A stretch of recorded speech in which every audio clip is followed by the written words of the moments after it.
ناپاکي اوبه که تدریجي مرګ.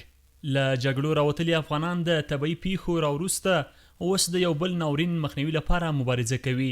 په پلازمینه کابل کې چې د افغانستان زیاتره نفوس دلته ژوند کوي، دوی د ځمکې لاندې اوبو د کمښت ترڅنګ ناپاکه اوبو له سختو ستونزو سره مخ کړي دي. د کابل ښاریان وایي اوبه یې بې حده ککړې شوي دي چې څښل یې د دوی صحت ته ستر ګواښ دی، او زیاتوي چې د هیواد روان ناوړه اقتصادي وضعیت په کتو سره اوس اړ دي چې د څښاک پاکې اوبه هم په بیه واخلي. اوبه د چا دی هغه کمې خرابې دي، په چا کې اوبه نشته هغه یوه بوشکه ډکه کې هغه خرابې دي. بیا دا په خاطر د څه دپاره دا اوبه در واقع خو مربوط میشه دا مسله تر ډیره د اوبو او انرژي وزارت او ښار جوړولو وزارت اړوند کیږي چې دوی باید په دې برخه کې خپل فعال رول ولوبوي، د ټولو هغو فکټورونو مخه ونیسي چې اوبه ککړوي، او همدارنګه ښار او کورونه باید د پلان سره سم جوړ کړي، نه دا چې هر څوک په خپل سر څا وکیني. د تصفیه شوو اوبو د پلورلو یو شمېر هټیوال او شرکتونه وایي چې په کابل ښار کې د څښاک اوبه تر حده زیاتې ناپاکه شوي دي. دوی وایي ټوله ورځ د ښار په بېلابېلو هغو سیمو کې چې اوبه یې ککړې دي، دوی پکې هره ورځ په زرګونه لیټره تصفیه شوي اوبه پلوري. اوبه په دې بابت خرڅوي چې د اوبو سطحه ټیټه شوې ده او د کابل د اوبو منظم خرابه شوې. اوبه خرابې شوي دي، د څښلو نه دي، خلک یې نه څښي، اوس د فلټر شوي اوبه راوړو.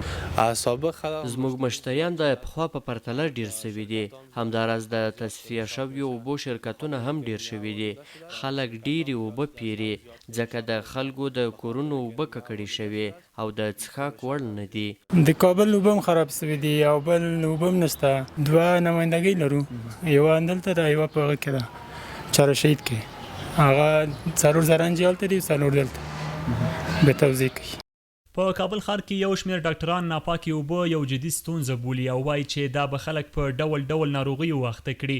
دوی ټینګار کوي که د مخنیوي لپاره یې خلک او حکومت لاس په کار نشي، نو لرې نه ده چې دا به د یو لوی ناورین رامنځته کېدو سبب شي. د ککړو اوبو څخه کومې ناروغۍ چې رامنځته کیږي، زه به د هغو کې یو څو مثالونه درته ووایم. مثلا افغان اسهالات دي، کولرا ده، همدارنګه خوني پیچش کیدای شي ناروغان که رامنځته شي، چې اکثره ناروغان هم د خولې له لمنې وي په عامه لهجه کې ووایم. همدارنګه کریپتوسپورودیازیس ورته وایي چې دې کې ناروغان د خولې له لمنې وي. اسهالات بخصوص په ماشومانو کې، ځکه ماشومانو کې هسې اسهالات په نړیواله کچه دویمه وژونکې ناروغي ده وروسته له سینه بغل نه. بله خبر د خزل او د کثافاتو په درست شکل باندې د دې مدیریت ده، هر ځای کې باید ونه غورځول، مخصوصا اوبو ته ونه غورځول شي. د محیطي او شخصي نظافت دواړو کنټرول ده.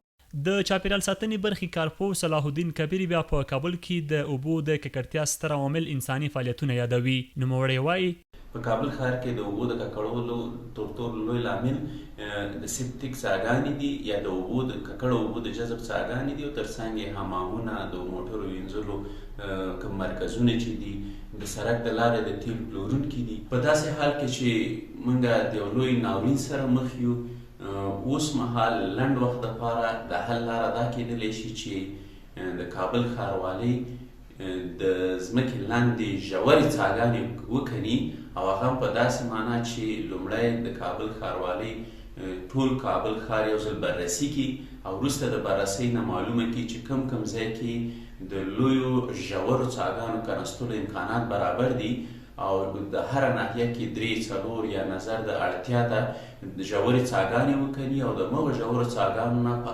ارزانه نرخ باندې ښاریانو ته اوبه ورسوي. ورسره کابل ښار کې شخصي څاګانې کنستلې ټولې وتړي، ناقانونه اعلان کړي، هیڅوک دا حق ونه لري چې شخصي څاګانې وکني. د اوبو او انرژي وزارت ویان اختر محمد نصرت وایي چې دوی په کابل ښار کې د اړوندو ادارو په همکارۍ د اوبو کیفیت څارلی، او همداراز د اوبو د بېلابېلو سکتورونو د غیر قانوني کړنو څارنه هم په جدي توګه پیل کړې ده. د اوبو او انرژي وزارت د اړوندو ادارو په همکارۍ تل د کابل ښار د اوبو کیفیت څارلی. په کابل ښار کې د اوبو په سکتور کې د بېلابېلو سکتورونو د غیر قانوني کړنو د قانوني کولو پروګرام عملاً د کابل ښار والي او اړوندو ادارو په همکاري کار روان دی. د ګټې اخیستنې او فعالیت یوازې هغو شرکتونو او متشبثینو ته ویشل شوي چې کولی شي ټاکل شوي معیارونه پوره کړي، او په تیرو میاشتو کې لسګونه غیر معیاري خپلسري فعالیتونه بند شوي دي.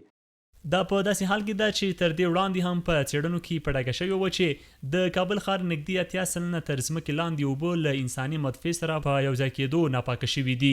خو اوس د تازه څېړنو له مخې هم د کابل ښار د ځینو سیمو اوبه د روغتیا نړیوال سازمان په معیارونو نه دي برابري او څښل د انسان روغتیا ته ستر ګواښ پېښولی شي.